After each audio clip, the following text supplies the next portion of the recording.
ایسا نہیں ہے، اور آپ دیکھیں کہ جو توقعات وابستہ تھی، ظاہر ہے کہ ہر حکومت سے عوام کو بہت سی توقعات وابستہ ہوتی ہیں، اور تحریک انصاف نے بہت سے دعوے بھی کیے تھے تو توقعات مزید بڑھ گئی تھیں. لیکن جہاں ہم ریاست مدینہ کی بات کریں تو اس میں پہلی بات تو یہ ہے کہ اس میں امیر غریب کا فرق نہیں ہے، ہر آدمی کو تحفظ حاصل ہوگا، اسے خوراک جیسی بنیادی ضرورت ملے گی، اسے تحفظ ملے گا، تعلیم کا حق ملے گا، صحت کا حق ملے گا.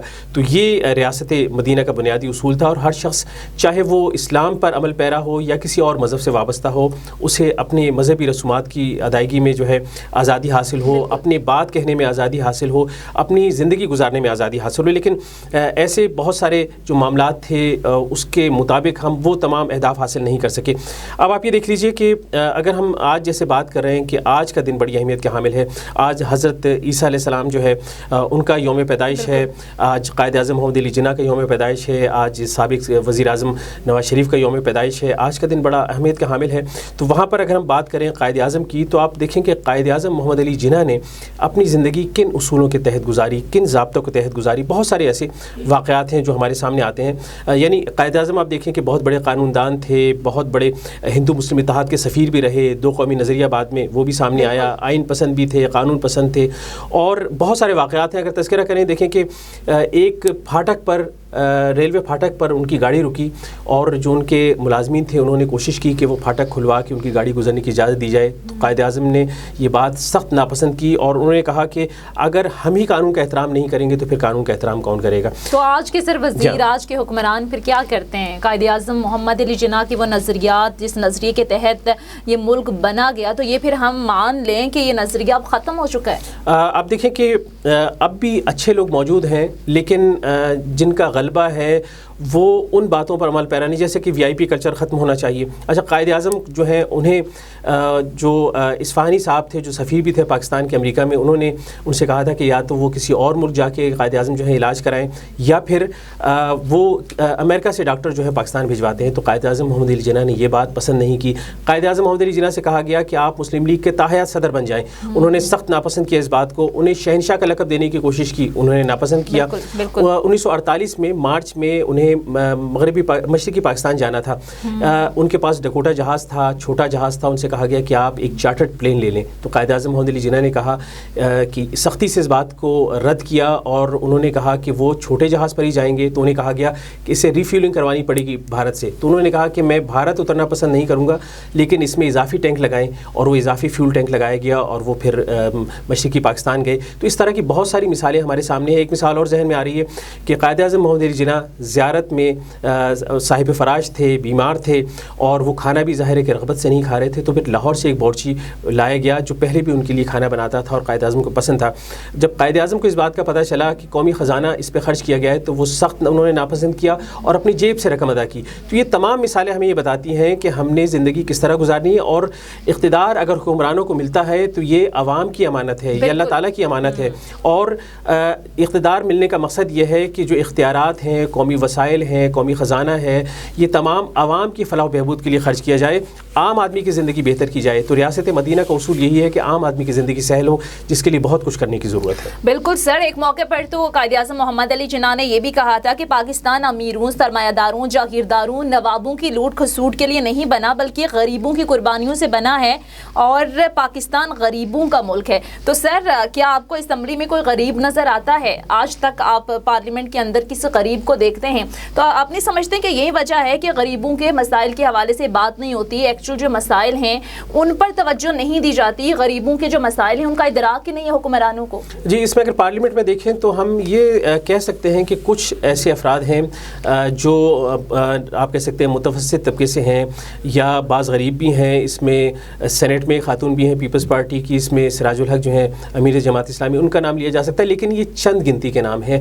ہم یہ دیکھتے ہیں کہ پارلیمنٹ میں ایوان بالا، ایوان زیری میں جو اکثریت ہے وہ بہت ہی امیر لوگ یا کھاتے پیتے لوگ ہیں. اس میں جو عوام الناس کی جو نمائندگی ہے اس لحاظ سے ہم کہہ سکتے ہیں کہ نہیں، کیونکہ الیکشن لڑنا عام آدمی کے بس کی بات نہیں ہے.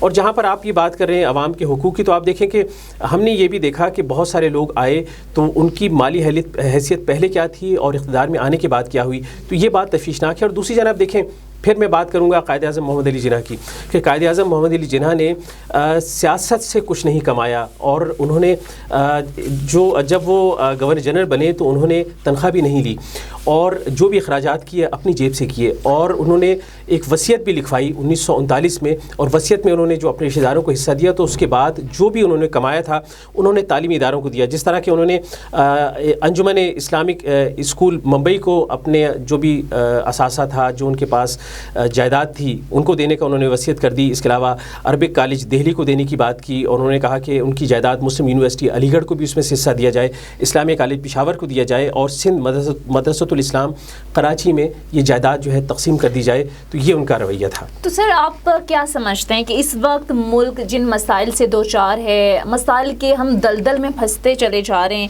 تو اس کی وجہ یہی ہے کہ ہم اس نظریے کو بھول چکے ہیں جس نظریے کے تحت یہ ملک بنا تھا؟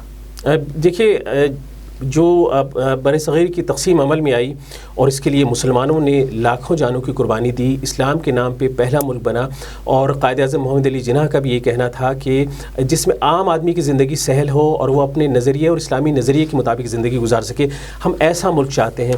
اور آپ دیکھیں قرارداد مقاصد کو بھی اگر آپ سامنے رکھیں، جس کی بنیاد پر پھر آئین کی تشکیل ہوئی، تو یہ تمام مقاصد یہ تھے کہ دنیا میں ایک مثالی ملک بنایا جائے جہاں پر ہم اسلام اور قرآن و سنت کے مطابق اپنی زندگی گزار سکیں، اس میں عام آدمی کی زندگی سہل ہو، اور ہم دنیا بھر کے لیے مثال بنے، اچھے دنیا بھر کے لیے سر مثال ہم کیا بنے؟ معاشرتی طور پر سر ذرا مجھے یہ بتائیے گا کہ ہم کہاں پر کھڑے ہیں، ہماری سوشل ویلیوز کہاں ہیں؟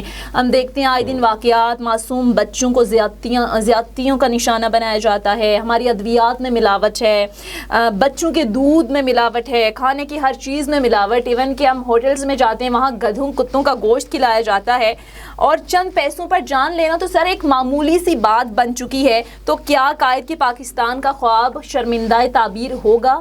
آپ دیکھیں تو ہم اگر آپ قانون کا جائزہ لیں، چیزوں کا جائزہ لیں، تو ہم نے پیش رفت ضرور کی ہے، اور صورتحال اتنی مایوس کن نہیں، لیکن جس طرح کہ آپ نے مختلف واقعات گنوائے تو اخلاقی طور پر ہماری جو اقدار تھیں ہم انہیں بھولتے چلے جا رہے ہیں۔